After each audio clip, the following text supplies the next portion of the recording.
नमस्कार दोस्तों, मैं doctor Ayush Jain, consultant laparoscopic and general surgeon. पिछले अंक में हमने देखा अंजना अपने खंड में आकर शैया पर गिर पड़ी और तड़पती रही।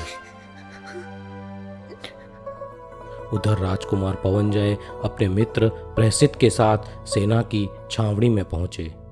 संध्या के समय सरोवर के किनारे एक वृक्ष पर चकवा और चकवी पक्षी का जोड़ा बैठा हुआ था। पवनजय का ध्यान उसकी ओर गया।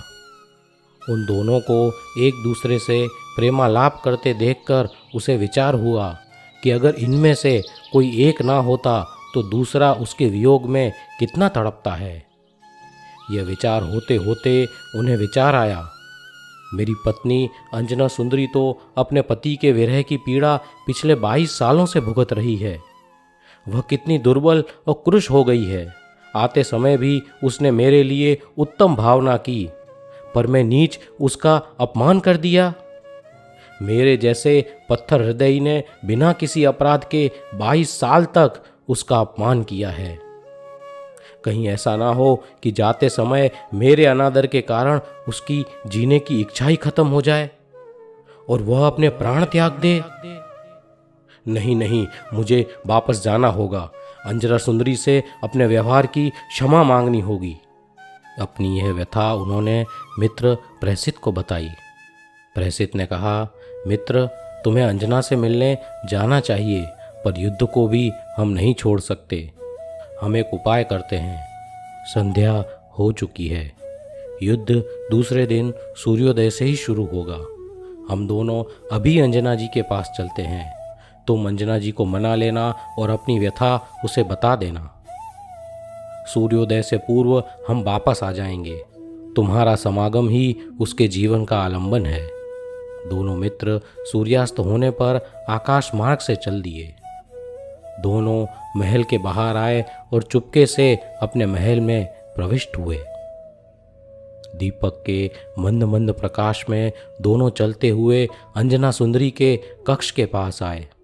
पवनजय की तो शक्ति ही नहीं थी कि वह सीधे जाकर अपनी पत्नी से बात करे, क्योंकि अब उसे अपने वर्तन पर बहुत पश्चाताप हो रहा था।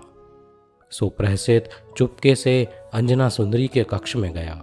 हलन चलन सुनकर अंजना सुंदरी जागी और भय से पास सोती हुई वसंतमाला को भी उसने जगाया।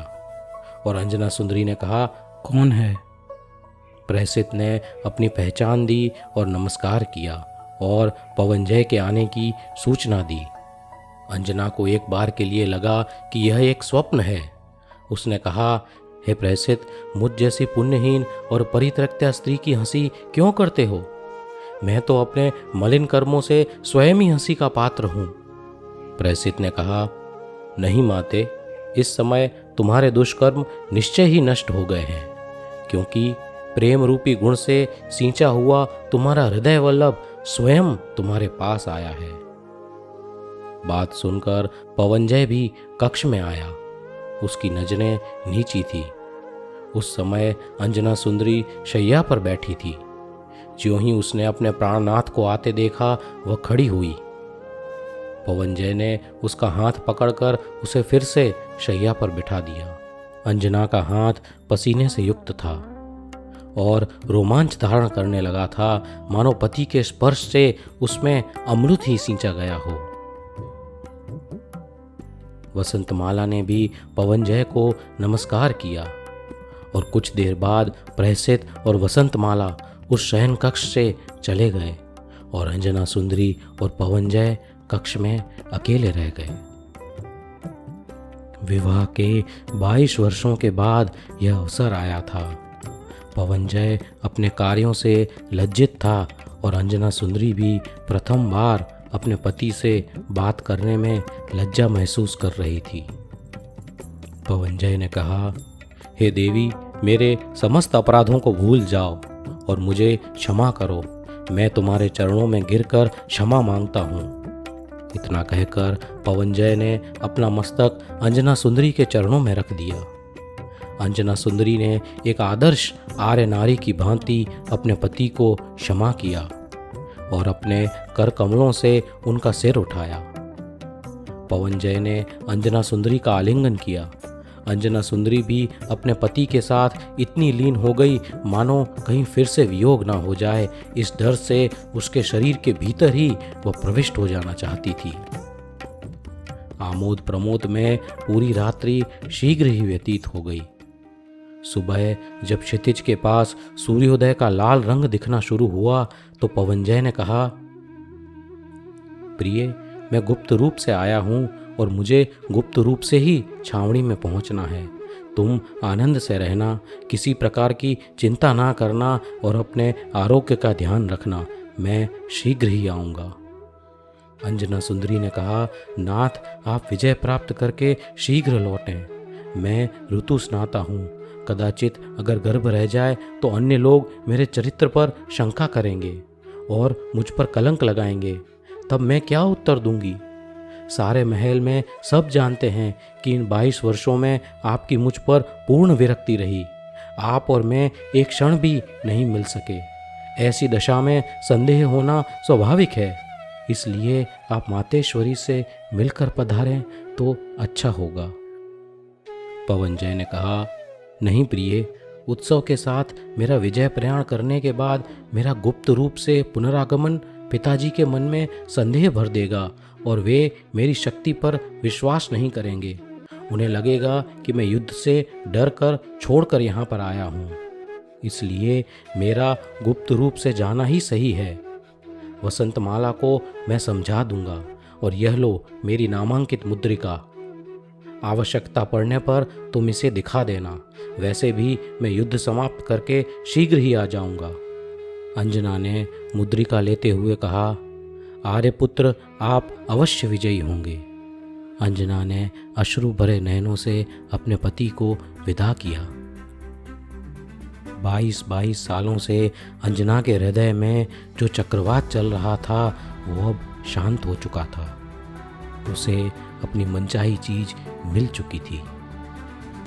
पवनजय ने वसंतमाला को समझाकर अपने मित्र प्रसिद्ध के साथ वहां से प्रयाण किया। समय बीतने लगा।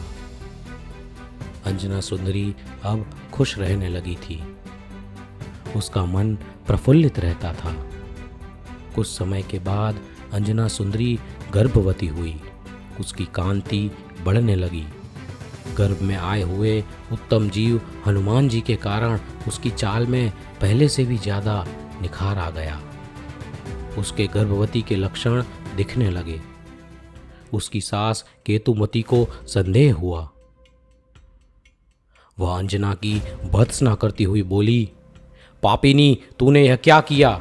उल्टा तूने तेरे और मेरे दोनों घरानों को कलंकित कर दिया। मेरा पुत्र तुझसे घृणा करता रहा, तब मैं उसका कारण नहीं समझ पाई।